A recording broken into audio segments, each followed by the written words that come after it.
మహాగణాధిపతయే నమః. ఓం గురుభ్యో నమః. ఓం శ్రీమాత్రే నమః.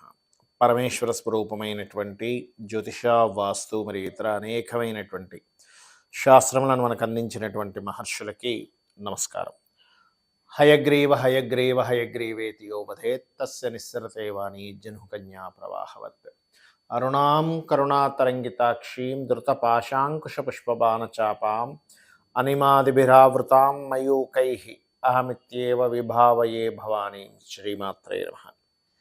ప్రేక్షకులకి లలితాంబిక అమ్మవారి యొక్క అనుగ్రహం పరిపూర్ణంగా కలగాలని కోరుకుంటూ, మనకి 2025 సంవత్సరం జనవరి నుంచి డిసెంబర్ వరకు ఉన్నటువంటి గ్రహస్థితి ఎలా ఉంది? సహజంగా మనం చూసుకోవాల్సింది ఉగాదికి చూసుకోవాలి, తెలుగు సంవత్సర సంబంధంగా చూసుకుంటే, ఎందుకంటే మనకి అదే ప్రామాణికం. కాకపోతే కొంతమంది అడుగుతున్నటువంటి కోరిక మేరకు చాలామంది ఏంటంటే మనకి జనవరి టు డిసెంబర్ లేదా ఫైనాన్షియల్ ఇయర్గా మార్చి నుంచి అట్లా చూసుకుంటూ ఉంటారు. కాకపోతే చాలామంది ప్లానింగ్ ఏంటంటే జనవరి నుంచి డిసెంబర్లో ప్లానింగ్ చేసుకుంటారు కొన్ని విషయాలు, ముఖ్యమైనటువంటి అంశాలు. అందుకని చాలామంది అడగడం వల్ల మనం జనవరి టు డిసెంబర్ చేస్తున్నాం. కానీ ఉగాదికి వేరుగా ఉంటుంది. అది విశ్వవసునామ సంవత్సరం ఎలా ఉండబోతుంది అనేది వేరుగా చేస్తాం. అది అయితే ఇక్కడ ఎప్పుడైనా ఒకటే గుర్తుపెట్టుకోండి, మేజర్ ప్లానెట్స్ ఏవైతే ఉన్నాయో అవే సంవత్సర ఫలితాలకు ప్రధానం.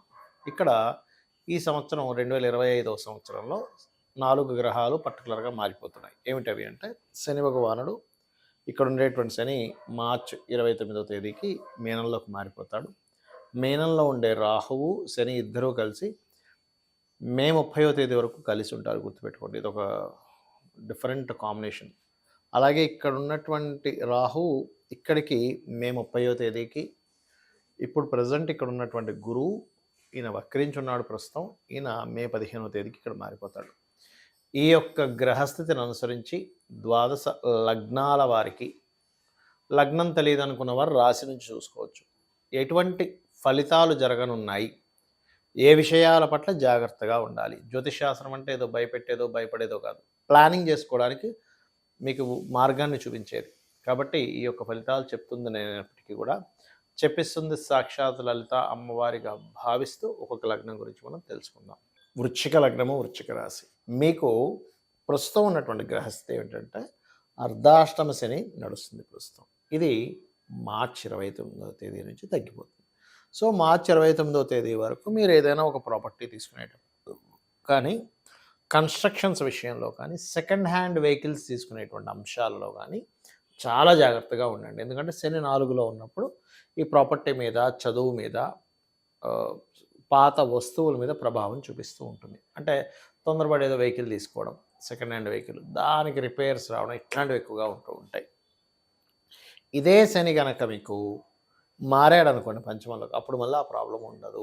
కాకపోతే ఈ పంచమంలోకి మారినప్పుడు ఒక 2 నెలల పాటు శని రాహువులు ఇద్దరు ఉంటున్నారు కలిసి. కాబట్టి మీరు ఈ 2025 సంవత్సరంలో మార్చి 29వ తేదీ నుంచి మే ఎండింగ్ వరకు కూడా నిర్ణయాలు తీసుకునేటప్పుడు చాలా జాగ్రత్తగా ఉండండి. బికాజ్ ఆఫ్ లగ్నం నుంచి నిర్ణయ స్థానం, సంతాన స్థానం, ప్రేమ స్థానం, ఈ విషయాలు, షేర్ మార్కెట్ స్థానంలో 2 గ్రహాలు ఉన్నాయి. కాబట్టి ఏమవుతుందంటే ఒక్కొక్కసారి మనిషి 3వ అధిపతి కూడా అవుతున్నాడు కాబట్టి ఒక్కొక్కసారి పిచ్చి ధైర్యం చేసి పోగొట్టుకుని ఉంటాడు. ధైర్యం మంచిదే, కానీ ఎక్కడ ధైర్యం చేస్తున్నాం ఈజ్ మోస్ట్ ఇంపార్టెంట్. అలాగే ఇక్కడ మరొక విషయం ఏంటంటే, ఈ 2 నెలలు సంతానం విషయంలోని, షేర్ మార్కెట్ విషయంలోని, కొత్తగా ఆన్లైన్లో ఫ్రెండ్స్గా పరిచయం అయ్యేటువంటి వారి విషయంలోని, నిర్ణయాలు తీసుకునే విషయంలోని చాలా జాగ్రత్తగా ఉండాలి. ఇక ఎప్పుడైతే అర్ధాష్టం చనిపోతుందో, ఎప్పటి నుంచి మార్చి 29వ తేదీ నుంచి, అక్కడ మీకు ఎడ్యుకేషన్ ఇట్లాంటి విషయాల్లో బాగుంటుంది చెప్పాలంటే.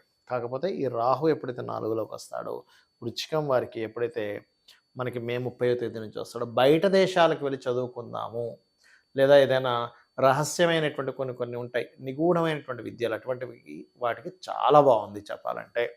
అదేవిధంగా ఈ వృశ్చికం వారికి 7వ స్థానంలో గురువు ఎప్పుడైతే ఇక్కడ ఉన్నాడో, ఇక్కడ వెరీ క్లియర్గా చూపించేది ఏంటంటే, ఈ గురువు పర్టికులర్గా కలిగేటువంటి ఫలితాలు, 7వ గురువు మీకు మే 15వ తేదీ వరకు ఏదైనా ఒక ప్రాపర్టీ అంటే వివాహ సంబంధించినటువంటి విషయంలో ఇష్టపడిన వారిని వివాహం చేసుకునే దానికి యోగం ఉంటుంది మే 15 వరకు. అంటే మీరు ఎవరినైనా ఇష్టపడుతూ వారిని వివాహం చేసుకోవాలంటే మే 15 లోపలే సెట్ చేసుకోండి. మే 15 దాటింది అనుకోండి, అని మళ్ళీ అష్టమంలోకి వెళ్ళిపోతాడు పంచమాధిపతి. పంచమాధిపతి అష్టమంలోకి వెళ్ళిపోతే కలిగే ఫలితాలు ఏమిటి అంటే, అది ఒక రకంగా చెప్పాలంటే కొంత షేర్ మార్కెటింగ్ రిలేటెడ్ ఇట్లాంటి వాటికి బావుంటుంది. కాకపోతే అది కూడా ఎప్పుడు మీ జన్మ జాతకంలో 2, 5, 8, 11 కాంబినేషన్ ఉండాలి.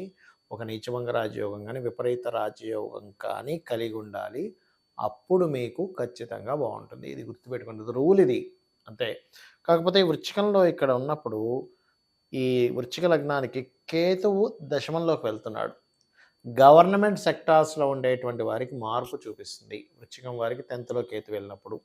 అదేవిధంగా చేసేటువంటి ఉద్యోగంలో ఇప్పుడు ఇంతకాలం నేను చేయలేను అని కొంతమంది ముందుగానే రిటైర్మెంట్ తీసేసుకొని ఇంకోటితో బిజినెస్ పెట్టుకుంటారు. ఇటువంటివి చూపిస్తున్నాయి. కాబట్టి ఇటువంటివి జరగనున్నాయి. కానీ కొంతమందికి ఎలా ఉంటుందంటే ఉద్యోగంలో స్ట్రెస్ ఎక్కువ అవుతూ ఉంటుంది. అలాంటి వారు మాత్రం కాస్త గణపతి ఆరాధన చేయండి. ఎంత మీరు గణపతి ఆరాధన చేస్తూ ఉంటే అంత బాగుంటుంది. మరియు పంచమంలో శని ఉన్నందుకు, శని అక్కడికి వస్తున్నాడు కాబట్టి కాలభైరవ అష్టకం చదువుకోండి. మీరు ఎంత కాలభైరవ అష్టకం చేసుకుంటే అంత బాగుంటుంది మీకు.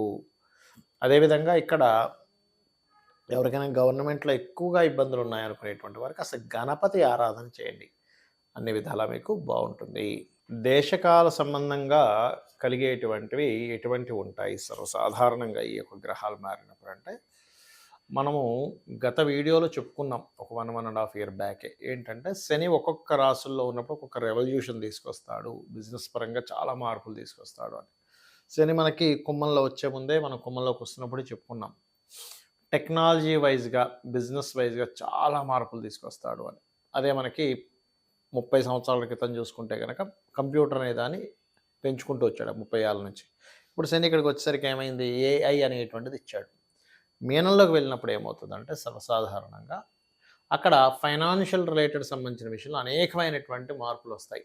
ఫైనాన్స్ వాడే విధానంలో కొన్ని కట్టడులు, కొన్ని ధర్మ సంబంధం కొన్ని కట్టడులు ఏర్పడతాయి. ఒకటి. రెండవది ఏంటంటే ప్రతి ఒక్కరూ కూడా ఉపాసన చేయవలసిన పరిస్థితి వస్తుంది. అంటే ఏదైనా ఒక దీక్షలాగా కానివ్వండి, ప్రతి ఒక్కరు కూడా ఒక అనుష్ఠానం తీసుకోవాల్సిన పరిస్థితి ఉంది. ఎందుకంటే ఇక్కడి నుంచి శని ఇక్కడి నుంచి మీనంలోకి, మేషంలోకి వెళ్ళినప్పుడు మనం గతంలో చెప్పుకున్నాము ఒకసారి. ఏంటంటే మేష శని సంచరించేటప్పుడు 6.5 సంవత్సరాలు దాదాపుగా మీరు గమనించండి. ఇక్కడ ఏఐ ఎప్పుడైతే వస్తుందో మనకి సొసైటీలో కూడా చాలా మార్పులు వస్తున్నాయి. ఎవరికి వారు సొంతంగా ఏదైనా చేసుకోవాల్సిన పరిస్థితి రాబోతుంది అని మనం 1.5 ఇయర్ బ్యాక్ ప్రిడిక్ట్ చేసాం. అన్ని ఉద్యోగాల మీద ఆధారపడి ఉండకండి. ఉద్యోగం మీద ఉన్నప్పటికీ సైడ్ ఒకటి చేస్తూ ఉండండి. అది చాలా ముఖ్యమైనటువంటిదని. సో ఇది ఏ రకంగా అయితే ఎవరికి వారు సొంతంగా చేసుకోవాలో, ఎందుకంటే న్యాచురల్ మేషంలోకి ఎప్పుడైతే శని సంచారం జరుగుతుందో, సో న్యాచురల్ 10th లార్డ్ వచ్చేసి లగ్నం మీద అంటే మేషం మీద ప్రభావం చూపిస్తుంది. అంటే ఓన్లీ వర్క్నే నమ్ముకుంటే చాలా ప్రమాదం ఇక్కడ. ఇదేదో మిమ్మల్ని భయపెట్టడానికి కాదు, మిమ్మల్ని ముందుగా హెచ్చరిస్తూ మీరు బాగుపడాలని చెప్తున్నటువంటి అంశం.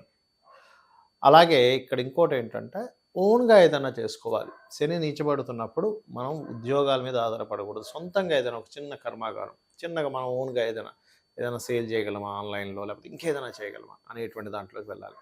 దీంతో పాటు ఇక్కడ మనకి చూడండి కొన్ని బ్లాక్ మ్యాజిక్స్ అని ఇట్లాంటివన్నీ పెరుగుతూ ఉన్నాయి.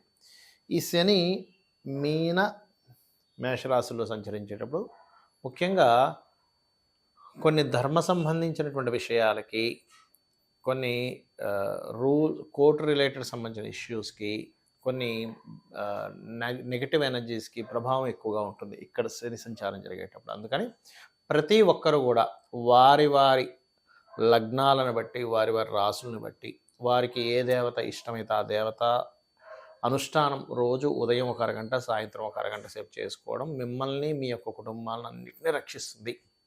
ఇది ముఖ్యంగా గుర్తుపెట్టుకోండి. మీ జన్మజాతకం ఎలా ఉన్నా, అక్కడ ధనయోగం ఉన్నా లేకపోయినా, అంటే జన్మజాతకంలో 12 భావాలు ఉంటాయి. ఆ 12 భావాలు ఎలాగున్నా కూడా మీరు అమ్మవారిని పట్టుకోగలిగితే, లేదా మీ ఇష్టదేవతని అంటే లలితాదేవిని పట్టుకుంటారా, విష్ణువునా, లేకపోతే శివున్నా, కాళికా అమ్మవారినా, లేకపోతే దశమహావిద్యల్లో ఏదైనా ఒక విద్యను తీసుకొని గురువుగారుల దగ్గర తీసుకొని మీరు ఉపాసన చేస్తున్నారా అనేటువంటి చాలా ముఖ్యమైనటువంటి అంశం రాబోయేటువంటి 5 to 6 ఇయర్స్ లోపల. ఎందుకంటే మనకి ఇక్కడ శని భగవానుడు ఇక్కడికి మారబోతున్నాడు. దీనివల్ల చాలా చాలా మార్పులు వస్తాయి. అదేవిధంగా శనితో పాటు మనకి గురువు కూడా ఇక్కడికి వెళ్తున్నాడు. ఎప్పుడైతే గురువు ఇక్కడికి వెళ్తాడో మే 15వ తేదీ నుంచి వ్యాపార సంబంధించినటువంటి విషయాల్లో అనేకమైనటువంటి అద్భుతమైనటువంటి అవకాశాలు కావచ్చు, మార్పులు కావచ్చు బావుంటుంది. అదీగాక మనకి విశ్వావసు నామ సంవత్సరం నెక్స్ట్ చెప్పుకుంటామని చెప్పుకున్నాం. క్రోధినామ సంవత్సరం అంత ఘోరంగా అయితే ఉండదు గుర్తుపెట్టుకోండి.